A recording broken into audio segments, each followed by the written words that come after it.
News 18 Tamil Nadu செய்தி எதிரொலியாக சென்னை சூளைமேடு கிள்நகர் பூங்காவில் உள்ள ஸ்பாஞ்ச் பார்க் சீர் செய்யப்பட்டிருக்கிறது. இது தொடர்பான கூடுதல் விவரங்களோடு செய்தியாளர் லிபிகா இணைக்கிறார். லிபிகா, விவரங்கள். வணக்கம் நந்தா. சென்னையை உயர்தர நகரமாக உயர்த்தும் நோக்கத்துடன் பூங்காவில் ஸ்பாஞ்ச் பார்க் எனப்படும் மழைநீர் சேகரிப்பு தொட்டியுடன் கூடிய குட்டைகளை கடந்த ஆண்டு முதல் சென்னை மாநகராட்சி 50க்கு மேற்பட்ட இடங்கள்ல நிறுவப்பட்டிருந்தது.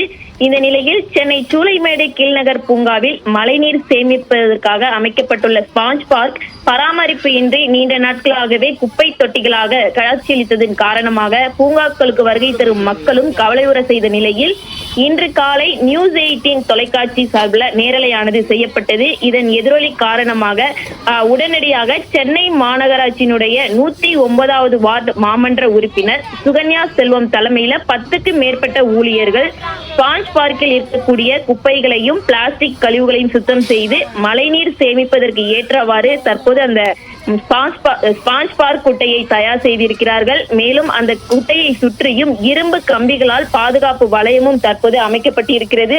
தொடர்ச்சியாக நியூஸ் 18 தொலைக்காட்சியினுடைய எதிரொலி காரணமாக உடனடியாக இந்த தீர்வானது அந்த பகுதியில் காணப்பட்டிருக்கின்றது.